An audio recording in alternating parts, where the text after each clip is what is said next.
John and Christine. I'm gonna start. Go ahead. Where's John and Christine? Do we have a pic? John and Christine, are you going to see us so we get to see you there? Where's John? No. All right, good, good, good, good. Why do I have this as being recorded? Why have I have to? Because I'm recording it. You want me to stop? No. There we go. It's 11 o'clock. All right, what's the memorial candle? Who's that? Okay. Oh, Hal Francis. Okay. Oh, what was that? Nice. All right, let's see what we've got here before we get. All right, we've got Mark and Michelle, and Michelle's in the doghouse with me, and I'll tell you why. I'll tell you why. Really not helpful. I'll tell you that in a minute.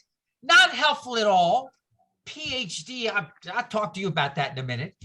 We got Melissa, who has a very interesting hairdo. That's all I'll say. Some of you will see that hairdo on others of you as well. Thank you, Melissa. Judy and Rick are here this morning. Nice smiles.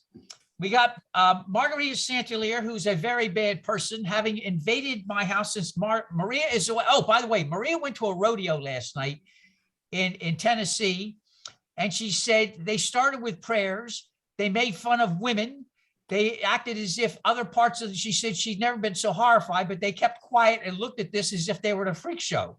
Anyway, moving right along. So I'm by myself, and Margarita comes over with fat, sugar, pizza, terrible, terrible things. And I partook. I'm moving right along.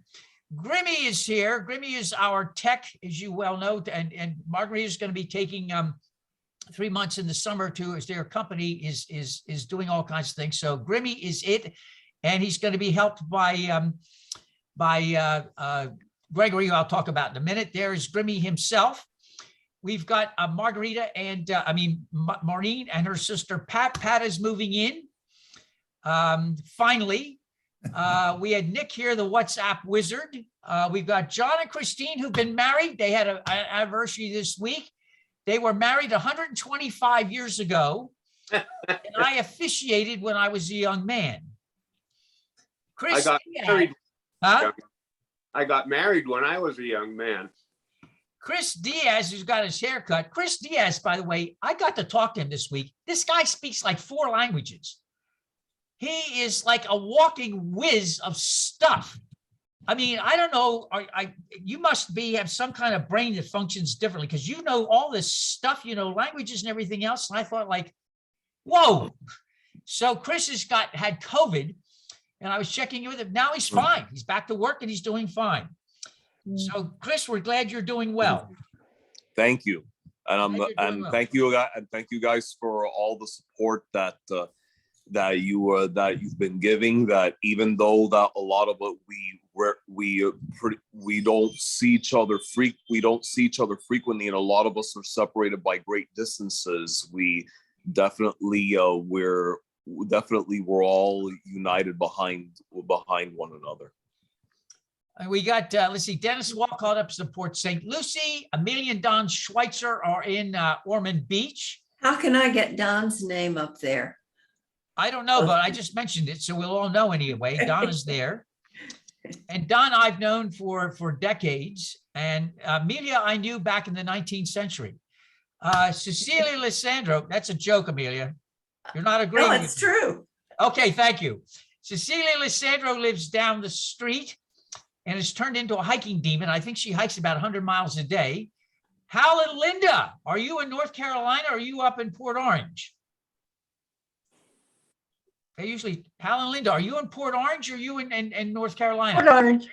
You're We're in Port Orange. Okay. We've got Rory Feeney and his family are up in Lake. I hope I get this right. Is it Lake Worth? Did I get it right? Or is it Lake Worth, right, Rory? Lake Worth. Finally, I got it right. All right, Rory and his family, his daughter. How is your daughter now? 12? She's 12. She's going to be 13 in July. That's it. I'm really old. What grade is she in now? 7th grade. So she'll be junior high. Yes. They still call it middle school. Middle school, rather. Okay, Yeah. middle school. Okay. Pat Kincaid is here, our first treasurer. Cindy and Larry Deach, I'm going to tell you a lot about in a moment. Larry is going to be joining us. And I have a lot to say about him in a minute. And Sarah is Nick's mom from Alabama. So we got a nice mix here today. Some announcements. My former friend Michelle, I showed you guys a picture of the stuff I was going through.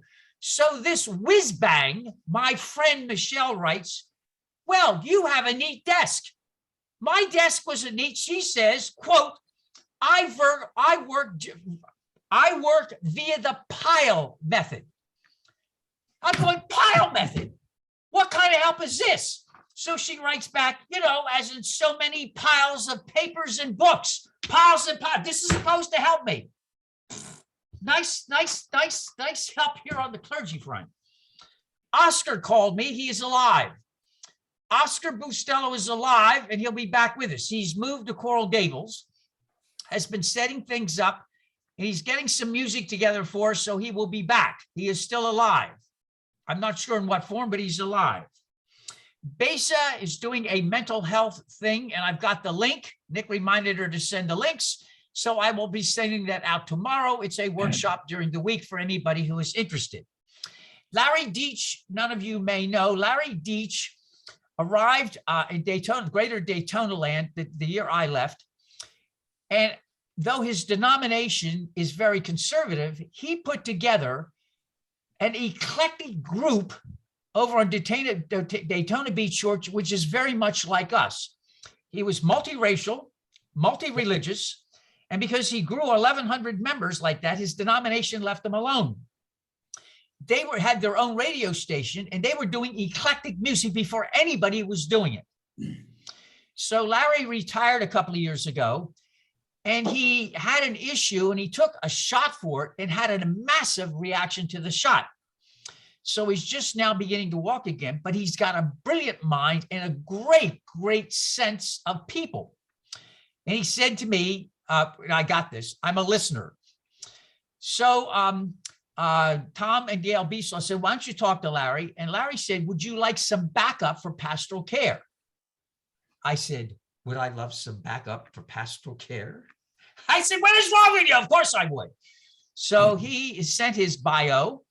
I'm sending it on to the board, and he's volunteering to join the staff for on-call backup for pastoral care. So if the board votes it, we'll share that with the congregation, and he's volunteering to do this for free. And so they've been with us for 2 years. They know what we're like. God help them. And so we've got them, Michelle and Besa. We've got Larry Deach for backup pastoral care. And so I'll share more about that with you. Then we've got Nick is WhatsApp. Grimmy is going to be doing tech. And Gregory Bow is next. Gregory Bow, you saw pictures of him when he was like 13 with long hair. He's now 27 and a whiz. He comes over yesterday and he says to me, you know, you could shorten all the stuff you're doing like by hours. I said, really? He said, yes. And you need to put this over in an objective place. So whip, puts this there, whap, over there, something else. He says, there.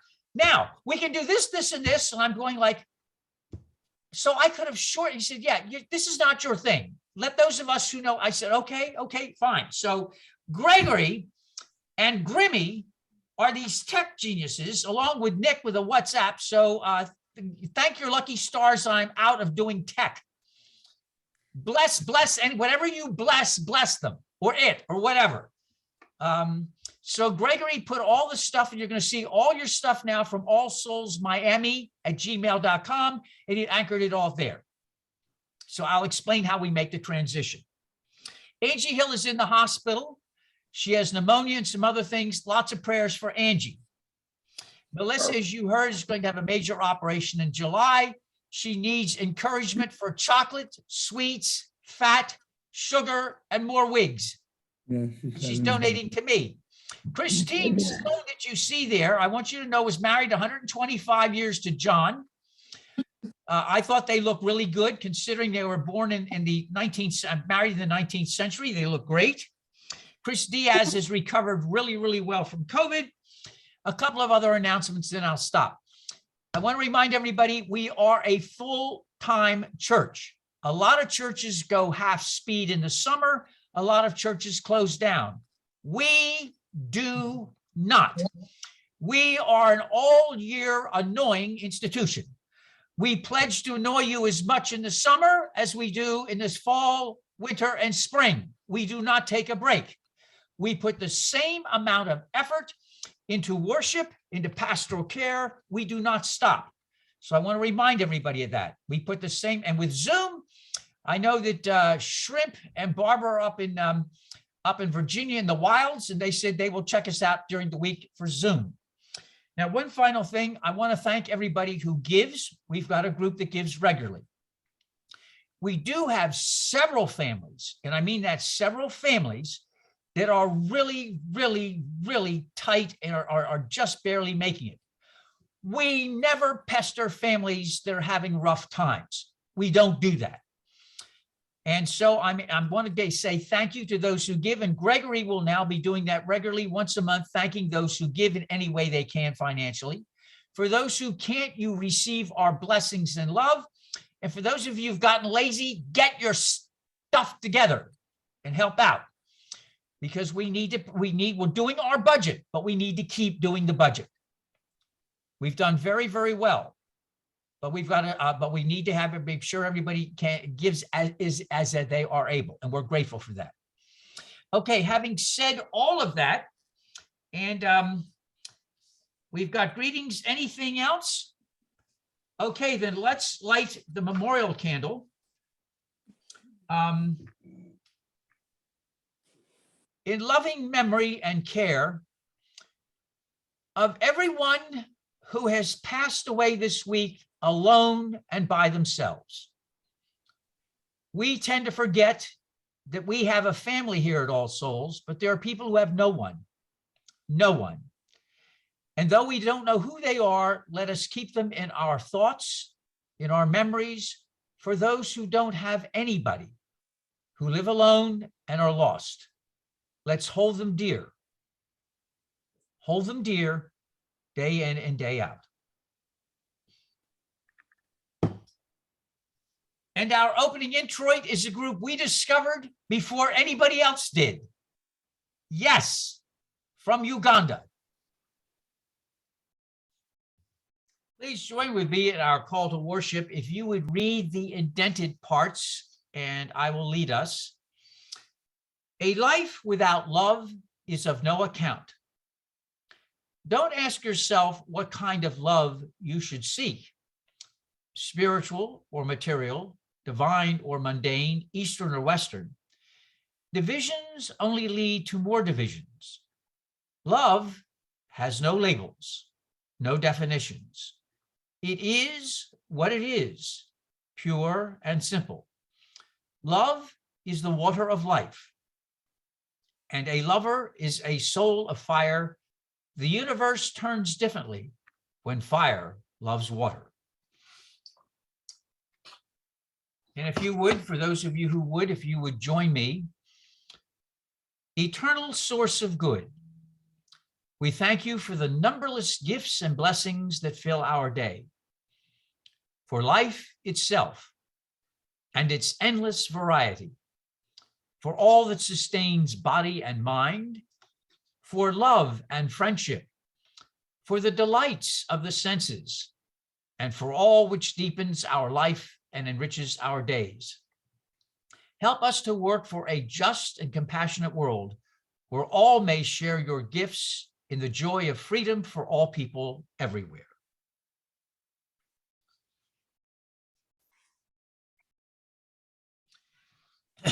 Michelle will be doing the readings this morning. They are different and strange. Please bear with me. Michelle. Thank you, Ken. Our first reading this morning is from the Nicene Creed.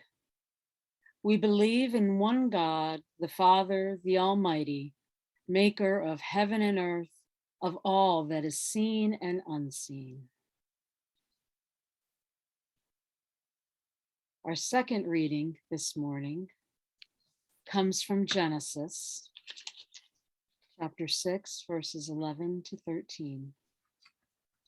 Now the earth was corrupt in God's sight, and the earth was filled with violence. Bear with me. And God saw that the earth was corrupt. Am I still on? And all flesh had corrupted its ways upon the earth. And God said to Noah, I have determined to make an end of all flesh, for the earth is filled with violence because of them. Now I am going to destroy them along with the earth. And I'm going to ask Michelle to lead us in, she'll read the first part and I will lead us in the indented capital part for our responsive reading. The world is a dangerous place to live, not because of the people who are evil, but because of the people who don't do anything about it. the belief in a supernatural source of evil is not necessary. Men alone are capable of every wickedness. We need religion not to protect us from this world, but to enable us to engage in a way that repairs and restores life. Darkness cannot drive out darkness. Only light can do that. Hate cannot drive out hate. Only love can do that. Our next reading is from Romans, book 1, verses 28 to 32. And since they did not see fit to acknowledge God, God gave them over to an unfit mind and to do things that should not be done. They were filled with every kind of injustice, evil, covetousness, malice, full of envy, murder, strife, deceit, craftiness. They are gossips, slanderers, God-haters, insolent, haughty, boastful, inventors of evil, rebellious towards parents, foolish, faithless, heartless, ruthless. They know God's decree that those who practice such things deserve to die, yet they not only do them, but even applaud others who practice them.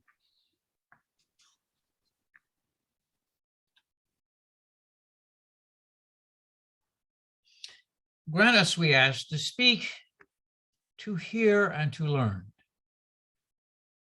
so that we too may deeply remember we do not walk alone. Amen. Let me start out with some disclaimers. That's not what you're supposed to do at a time like this, but let me start out with them anyway. Number one possibly can't really get at evil in a few minutes. I realize the insanity of that. Number two, many of my ideas are not new. I take no credit for them. I wish I could, but I'm not that smart.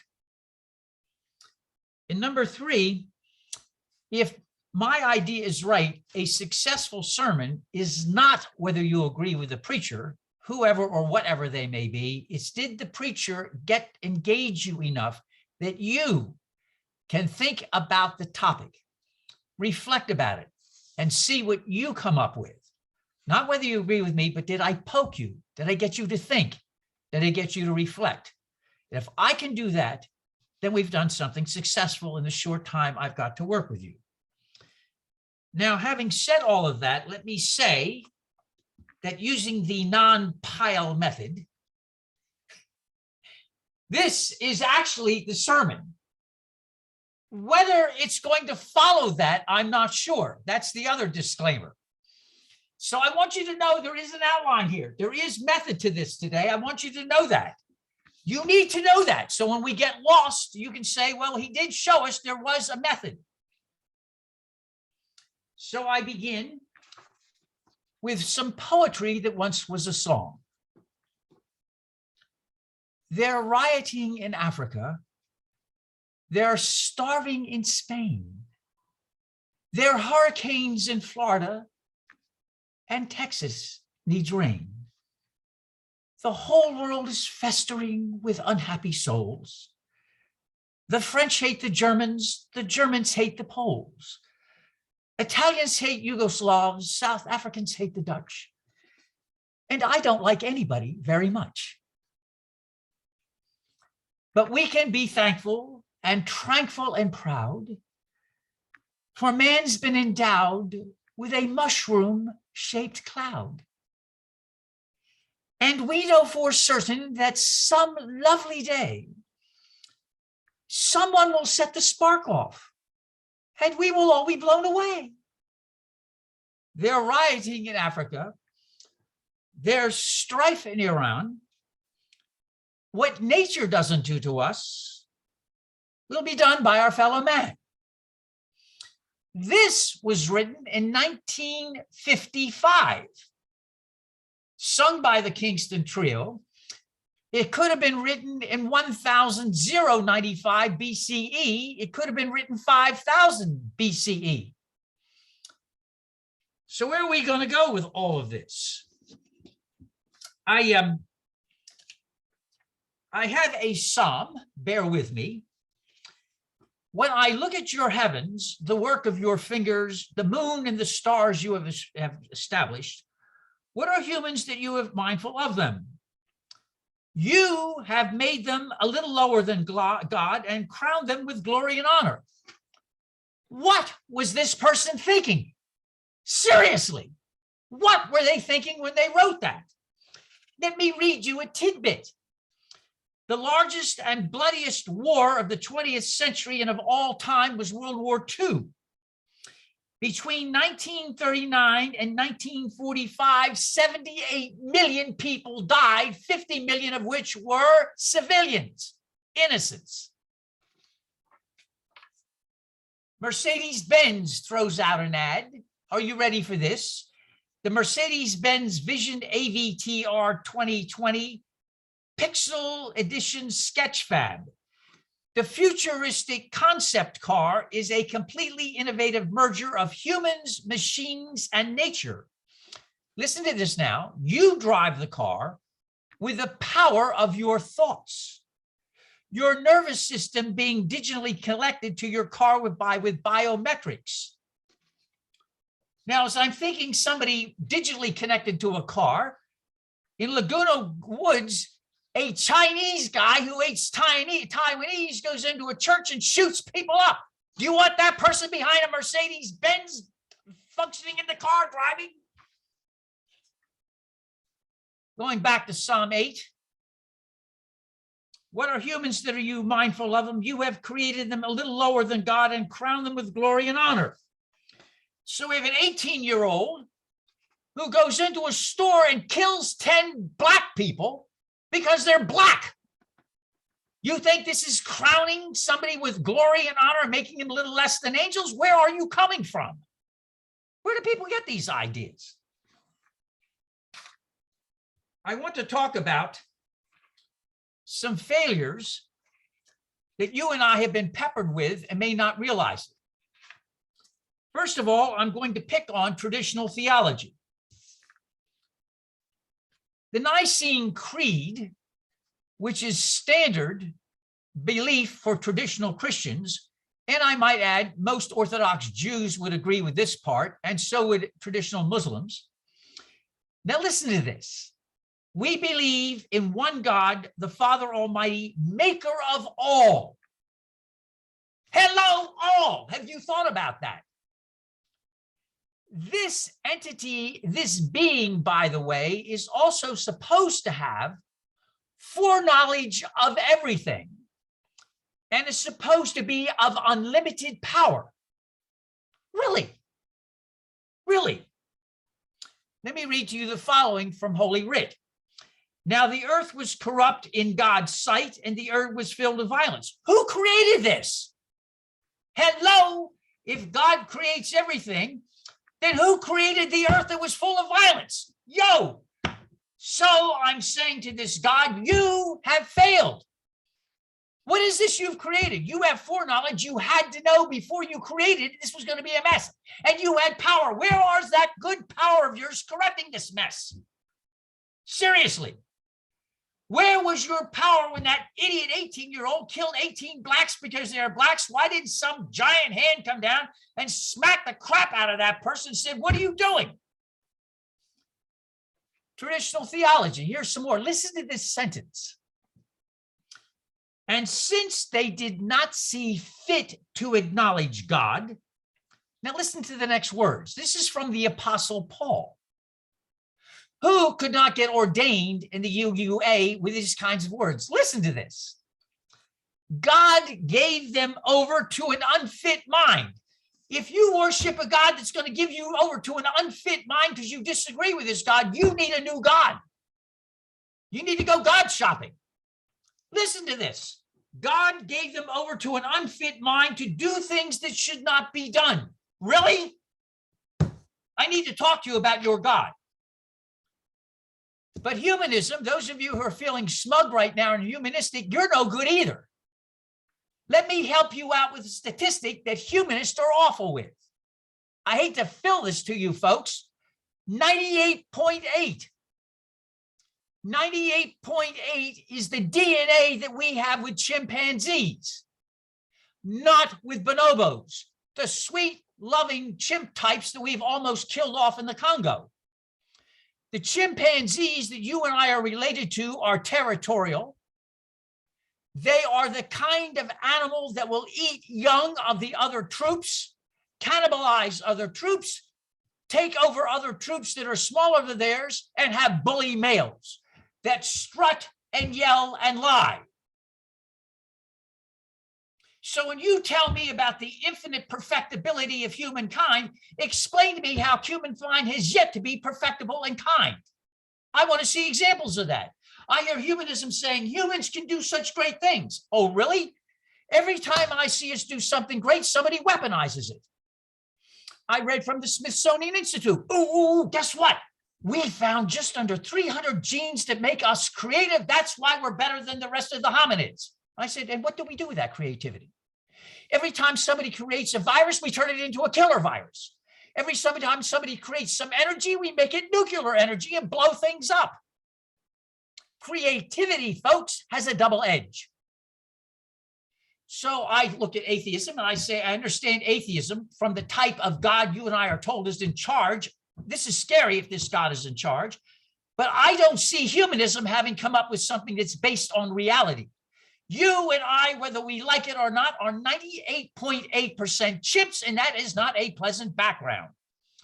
If you ever studied chimpanzees and primatology, you would be shocked. Let me give you some humor.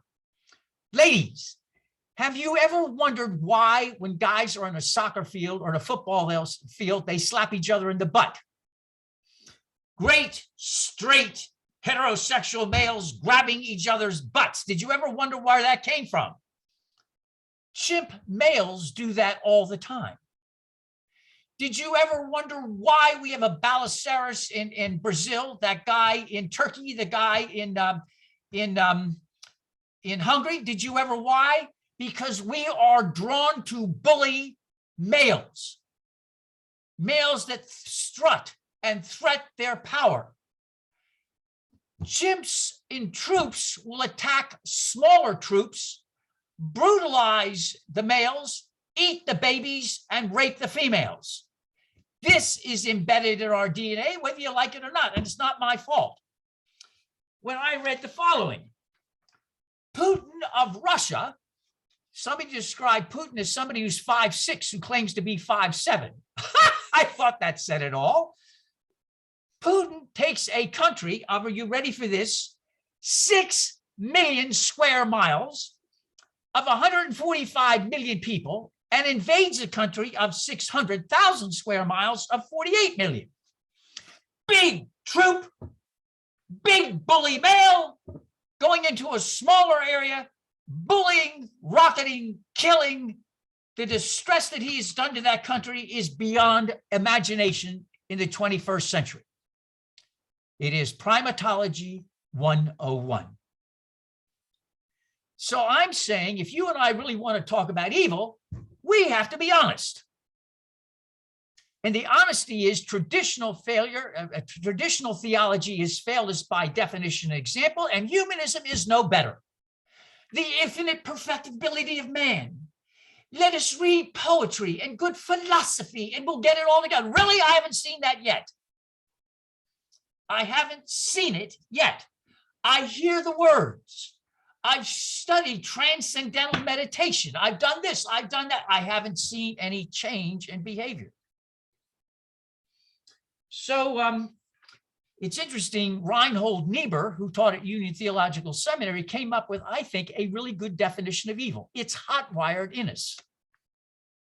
Evil is always the assertion of some interest without regard for the whole.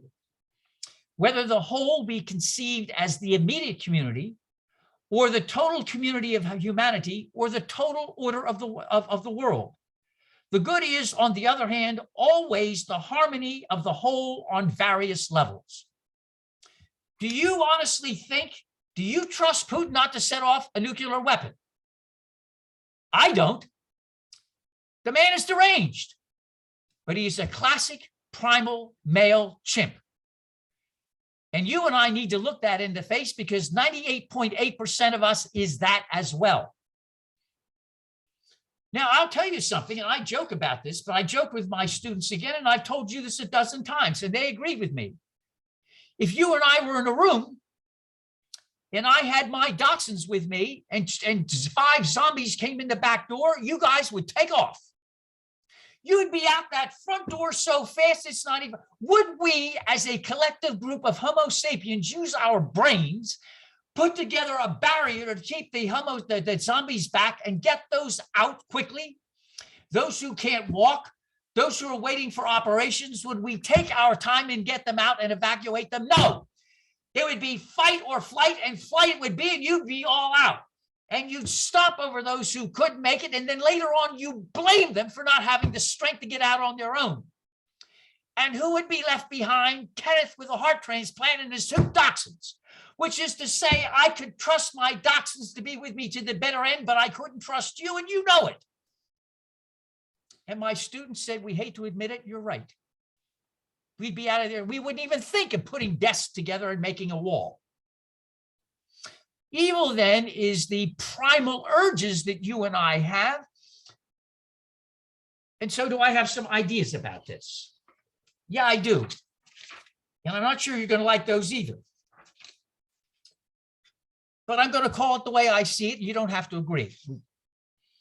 I think we can't ignore William James, who wrote this incredibly hard to read now because of the language in the early 20th century. And you may not like it, but he's talked about varieties of religious experience. And he talked about people who have something they have felt. Now, let me be very blunt. Language is approximate.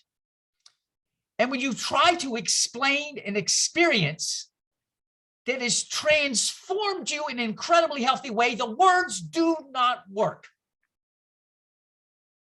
I am alive and here today doing what I do because I had an experience in rehab that was totally unexpected. And every time I try to explain it, it is a total and utter failure.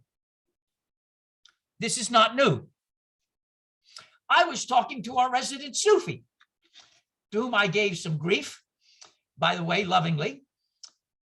And it turns out, I said, did you think your experiences are any different experiences I've had?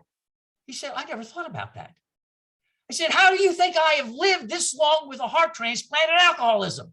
By pixie dust? No. Sometimes you have experiences you're embarrassed to talk about. They come from nowhere, you think, but they do something to you. They shake you to the core. They give you hope. But you don't want to talk about it because your friends will ridicule you. You can't use the word religious experience because people go, ooh, ah, one of them, no, go away. I don't know why it is people mess things up. So we don't talk about it. Carl Jung, the famous psychoanalyst, said what? There are things that happen to us, archetypal experiences that happen to us throughout generations, but we're embarrassed to talk about it. Joseph Campbell comes along and says the same thing.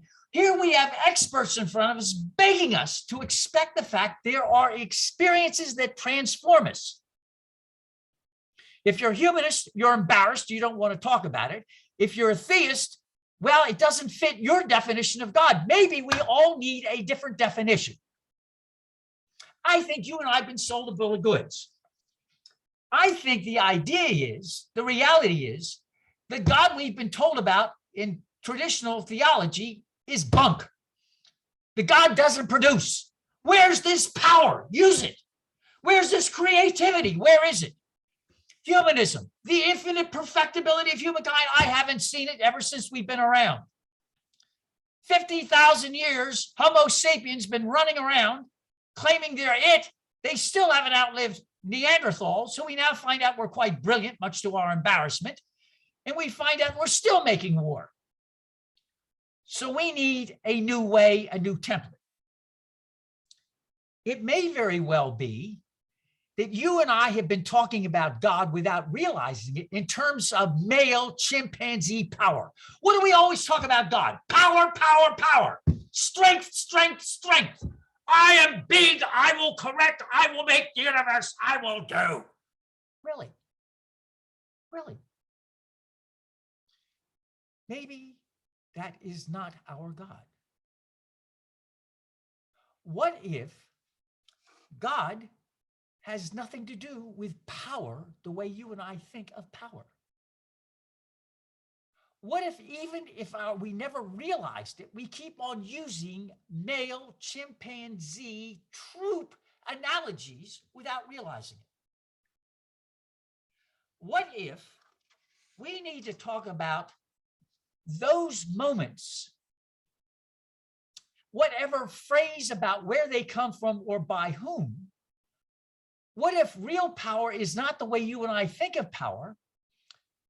But what if it is those moments that you're all too embarrassed to talk about that give us our strength, our identity, and our very, very health? What about those moments that you feel when you're reading something? What about those moments that connect the dots when you look at art? What about music that lifts you up? What about a friend who gives you a hug? Or a stupid text message, which is silly and it makes you laugh anyway? What about those moments as somebody reaches out?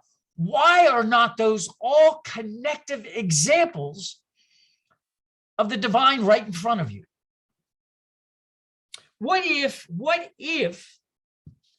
we have those moments that transform, that make us do poetry, song, art, that give us a sense of love, equality, and generosity, that give us the strength to go on when it doesn't feel like going on? Now, I know all of you, and I know what all of you have been through. That's what good parish ministers do. They know you.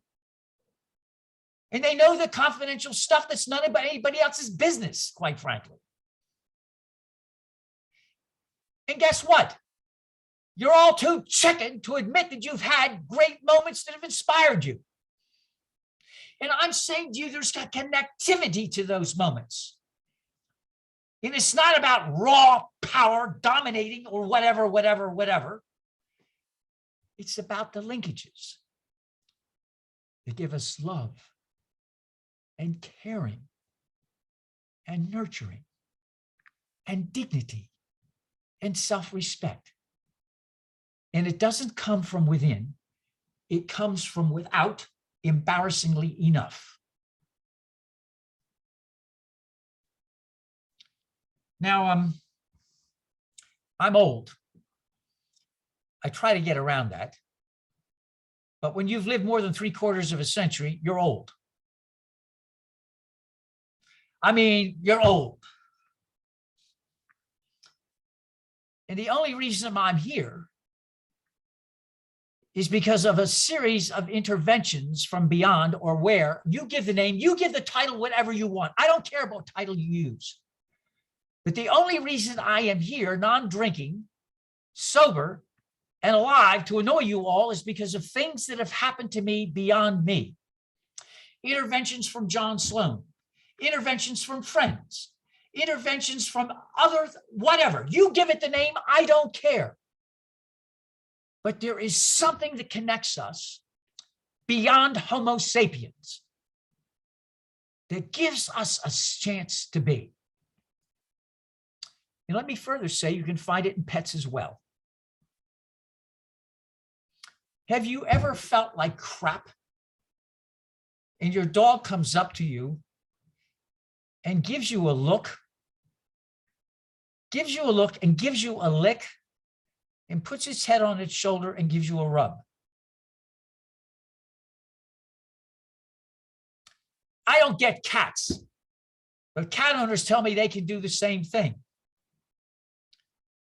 We are given so many opportunities to live.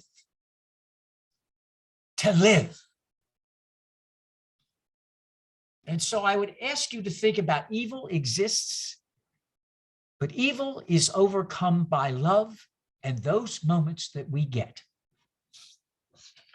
I want to conclude with a song. And when I use the word God, for God's sake, let us not be confined to that old definition. Let that word be whatever it is you feel. You experience, it moves you. It makes you cry, it makes you laugh, it makes you reaffirm, I'm going to live. Whether I'm alcoholic, whether I have a heart transplant, whether I have cancer, whether I have any of that, I am going to live. And I doggone it, I'm going to live well with some humor and with some up, and I'm going to do it. Whatever name you give. May you see that light on the path ahead when the road you walk is dark. May you always hear, even in the hour of sorrow, the gentle singing of the lark. When times are hard, may hardness never turn your heart to stone. May you always remember, when the shadows fall, you do not walk alone. And we conquer evil, and we proclaim love. You and me, one day at a time. Amen.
We as a species have been blessed by enigmas.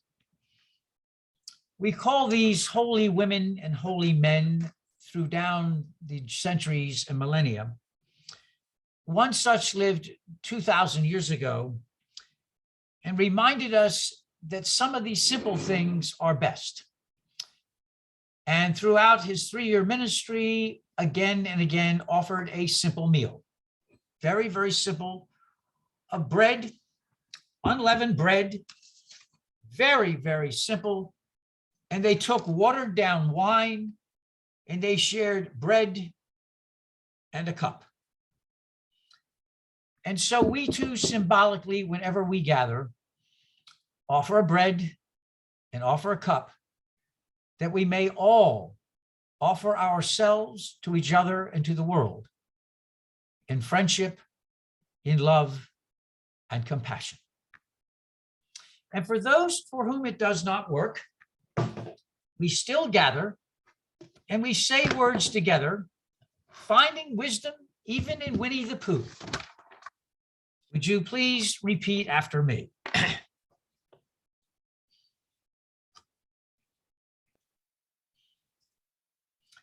Promise me you'll remember. You are braver than you believe, stronger than you seem, smarter than you think.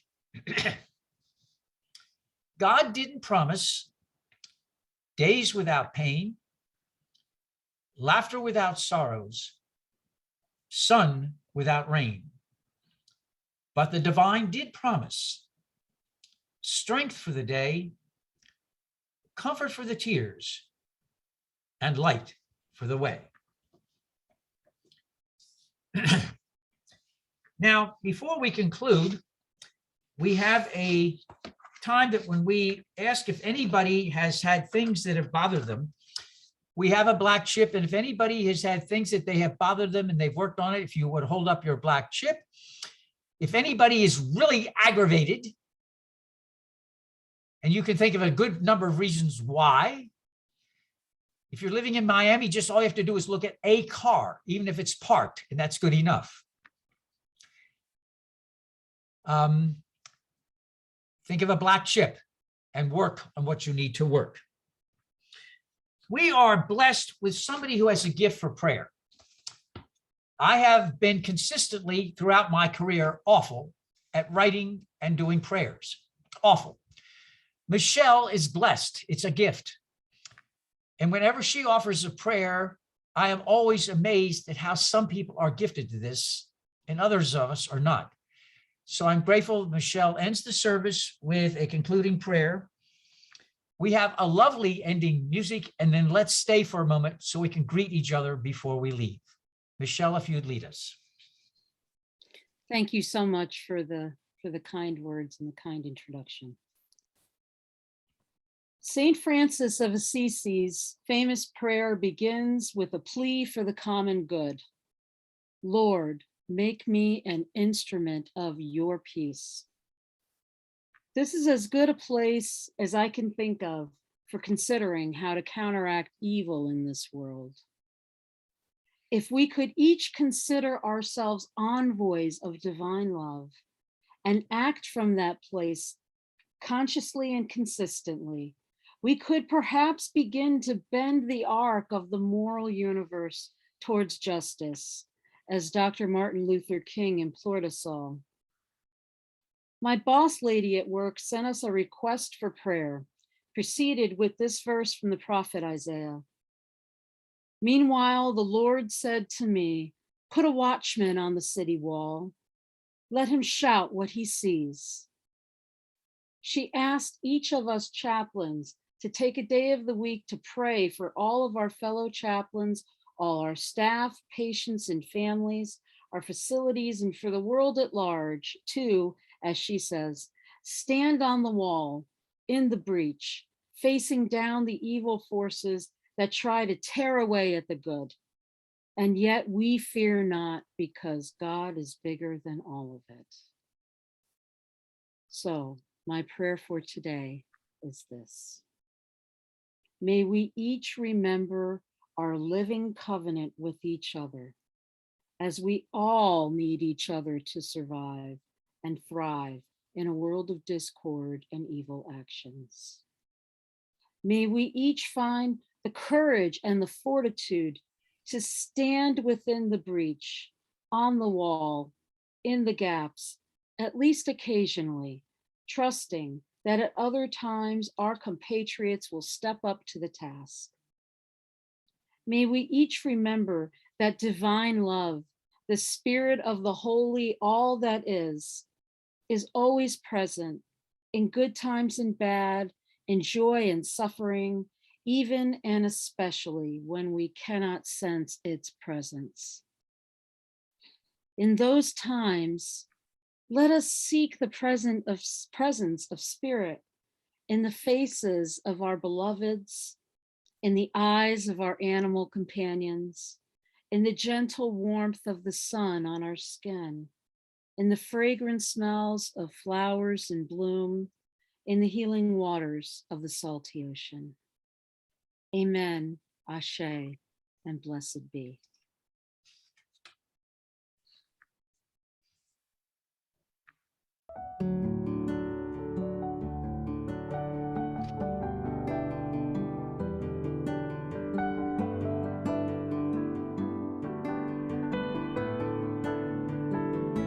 We are the world.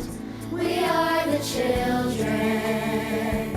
We are the ones to make a brighter day. So let's start giving.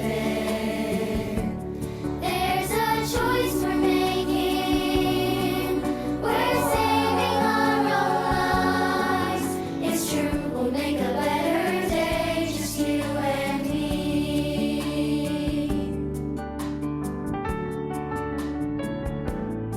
There's a place in your heart, and I know that it is love.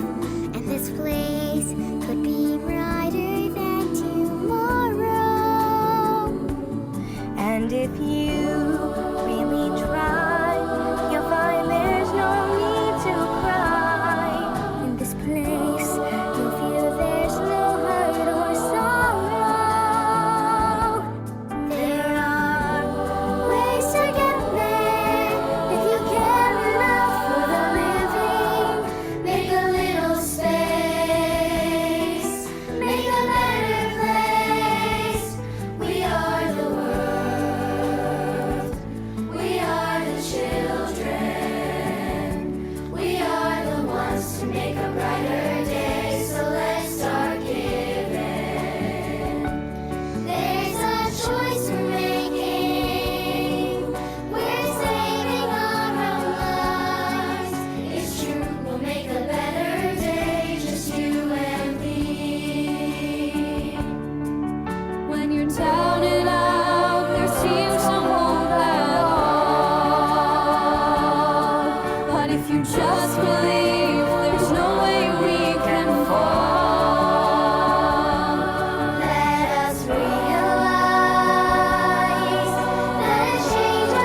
A final blessing. When times are hard, may hardness never turn your heart to stone.